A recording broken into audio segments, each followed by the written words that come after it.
Bienvenue dans ce module où nous allons aborder le logiciel GIMP. Donc nous verrons principalement les fonctions vraiment de base dans ce module-là. Donc tout simplement déjà l'ouverture du logiciel qui peut être assez important parce qu'il peut se présenter de différents formats. Donc le principal c'est d'avoir ici à gauche tous les outils de dessin, de recadrage, de sélection et en dessous au moins les calques et les options de l'outil. Il est possible que vous n'ayez pas du tout cette fenêtre-là. Cette vision-là, à l'ouverture de GIMP, ça c'est dû à la gestion des fenêtres. Donc ici, elle est dans la gestion des fenêtres. Et vous voyez qu'ici, je suis en mode fenêtre unique. Donc il suffit que je décoche pour que mes fenêtres deviennent flottantes.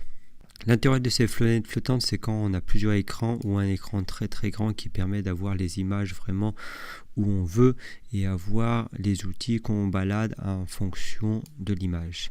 Donc nous, on a un petit écran, donc on va faire fenêtre, mode fenêtre unique, histoire que ça les compile bien comme il faut.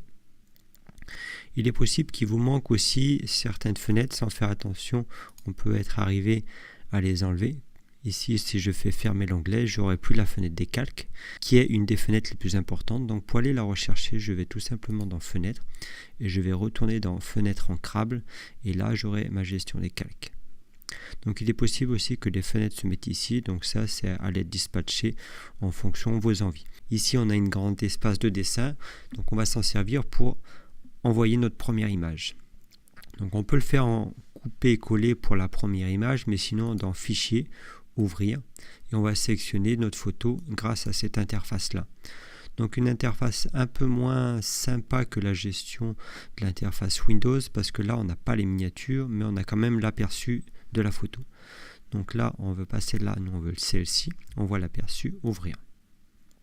Notre image vient de s'ouvrir dans GIMP, donc vous voyez ici la règle, automatiquement elle a pris le cadre de toute l'image et avec un nouvel onglet. Donc à chaque fois quand vous rajoutez une nouvelle image dans GIMP, soit elle se met par-dessus cette image-là, soit ça va créer des nouveaux onglets. Alors juste faire attention quand vous enregistrez, par contre, vous allez enregistrer finalement que cet onglet-là. Donc si vous avez plein d'autres onglets à la suite, ils ne vont pas s'enregistrer.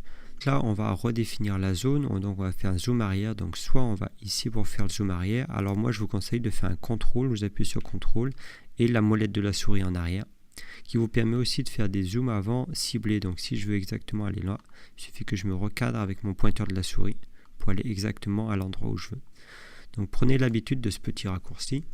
Donc ce qu'on va faire dans cette image-là, assez simple, c'est qu'on va lui rajouter du texte par-dessus. Donc vite fait, pour un petit tour des outils, ici tous les outils de sélection jusqu'à celui-là, la petite pipette pour aller prendre une couleur définie dans notre tableau. Option loop, option déplacement qui est assez important. Il y a certains outils que je ne vous fais pas voir parce qu'ils sont beaucoup moins utiles. Tout ce qui est l'outil de recadrage, déformation ici, qui sont dans les plus importants aussi. L'outil texte, l'outil pot de peinture et nos fameux outils pour dessiner et pour remplir les zones. Et l'outil gomme bien sûr pour enlever directement. Donc à faire attention que sur une image, soit quand je gomme, donc on va faire le test, si je gomme, si j'ai du blanc derrière, théoriquement je devrais avoir une transparence. Si j'ai pas la transparence, ça veut dire que je dois aller dans mon image, dans mon calque ici, faire un clic droit, et là je vais ajouter un calque alpha. Donc c'est à dire que maintenant si je gomme, j'aurai une vraie transparence. Donc s'il y a une image derrière, je la verrai. Hop, on va revenir en arrière. Donc on va rajouter du texte. Donc au lieu de travailler directement sur cette image-là, on va l'ouvrir dans un nouvel onglet, ici. Donc on va faire Fichier, Nouvelle image. Donc l'intérêt, c'est que la nouvelle image va prendre exactement le même cadre que celle-ci. On fait Valider. Donc là, je vais dézoomer. Là, je vais faire attention d'avoir un calque alpha. Et là, je vais inscrire mon texte.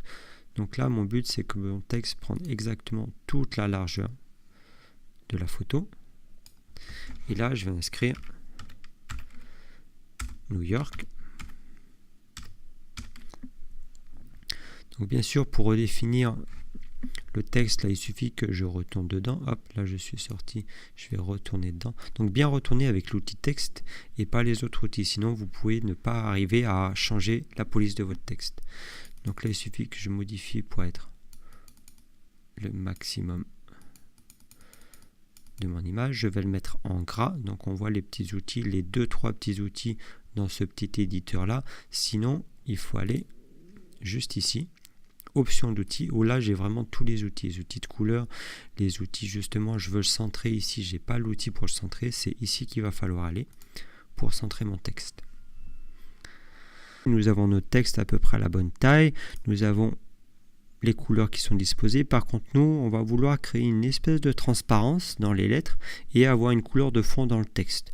Donc pour faire ça, il va falloir aller chercher l'outil qui est juste ici, l'outil de remplissage de peau. Donc c'est comme si je renversais le pot de peinture sur toute une couleur. Donc pour changer la couleur, parce que si je mets noir sur noir, ça va pas le faire. Donc je vais ici et double-clic qui m'ouvre l'éditeur de couleurs. Donc je vais prendre une espèce de couleur dans ce style qui ira bien avec mon tableau, valider, et là je remplis. Donc forcément il s'arrête dès qu'il voit une couleur, donc là je suis obligé de remplir ici. Là je veux supprimer ce qu'il y a dedans, donc là je vais pas prendre l'outil gomme, ça serait un petit peu long et je risque de déborder. Là je vais prendre un outil de sélection qui est celui-ci. Donc la baguette magique permet de dire je vais tout supprimer de telle et telle couleur. Donc là on voit le seuil est assez bas et de toute façon on n'a qu'une seule couleur, donc ça ne devrait pas nous poser de problème. Donc il suffit de cliquer dans la couleur et de supprimer. Alors là j'ai mon arrière-plan qui est resté visible, si je le cache c'est bon. Donc en fait le texte, on voit que le texte crée un nouveau calque. Donc on verra dans la partie après la gestion des calques. L'intérêt, c'est que le texte ne s'écrase jamais avec l'image de derrière. Donc on va supprimer. Hop, donc là, vous voyez que j'arrive pas à prendre avec ma baguette magique parce que je suis sur l'arrière-plan et pas sur le calque du texte. Donc il faut bien que je me reprenne dessus et je vais aller prendre chacune de mes lettres. Donc pour supprimer un élément, la touche Supr tout simplement du clavier. Vous n'avez pas d'autre option. Donc là j'ai mon texte avec les trous, donc par contre il va falloir que je resélectionne tout mon calque. Donc là j'ai bien sélectionné tout mon calque, je fais juste un copier, je retourne sur ma première image et là je vais faire un coller. Alors je ne vais pas coller directement, parce que si je vous fais voir, je suis en sélection flottante, donc il vaut mieux faire édition, coller comme, nouveau calque. Donc vous verrez la différence. Là j'ai vraiment un nouveau calque. Là je suis en calque flottant. Ça veut dire qu'à un moment il va s'écraser sur l'autre et du coup je ne pourrai plus y retoucher. Donc je peux aussi transformer cette sélection flottante en faisant un clic droit et là vers nouveau calque. Donc vous ne le voyez pas, c'est pas dans le calque, mais j'avais une option vers nouveau calque. Donc là ça ne sert à rien d'avoir mes deux calques, donc je vais en supprimer un. Donc pour la gestion des calques c'est ici et suppression directement. Donc là j'ai déjà fait mon premier petit effet, mon premier petit montage. Donc juste pour vous faire voir des dernières petites choses importantes par rapport aux outils très basiques. Si je veux créer une forme, donc on n'a pas comme sur PowerPoint une gestion des formes avec des ronds, des carrés, etc. Mais on n'a pas besoin de ça parce qu'on a déjà notre sélection ici, les ronds, les carrés. Et si on a une forme un peu bizarre, on va prendre le lasso qui va permettre de dire si je veux une forme dans n'importe quel style, c'est moi qui vais la tracer. Alors bien pensez à reprendre sur le dernier bouton et avoir ces petits traits en discontinu. Si vous n'avez pas ça, ça veut dire que vous n'avez pas fermé votre carré ou votre forme et du coup c'est en attente. Donc vous ne pouvez pas sélectionner d'objets et faire des manipulations. Et c'est dans cette forme là finalement que je vais créer un effet. Donc si je veux transformer tout ce fond en noir, je vais devoir prendre soit le seau, soit directement le crayon ou le pinceau. Donc je sélectionne mon élément, je vais bien dans outils, options des outils et là je vais voir à peu près mon pinceau comment il est fait. Donc là on voit qu'il est un petit peu petit, je vais l'agrandir un petit peu. Hop, donc forcément je suis dans la même couleur, donc on va rien voir. Hop, valider. Et je suis sûrement pas sur le bon calque. Voilà. Donc on voit, sans faire attention, j'ai dessiné. Rien ne se passe parce que je suis dans le calque de dessous finalement. Donc si je cache lui, voilà, je viens de faire ça en fait. Donc ça c'est un des trucs qui peut nous énerver le plus, c'est de faire quelque chose et de voir que ça marche pas. Et en fait, l'œil qu'on doit avoir tout de suite, c'est où je suis et est-ce que j'ai bien fait ma sélection.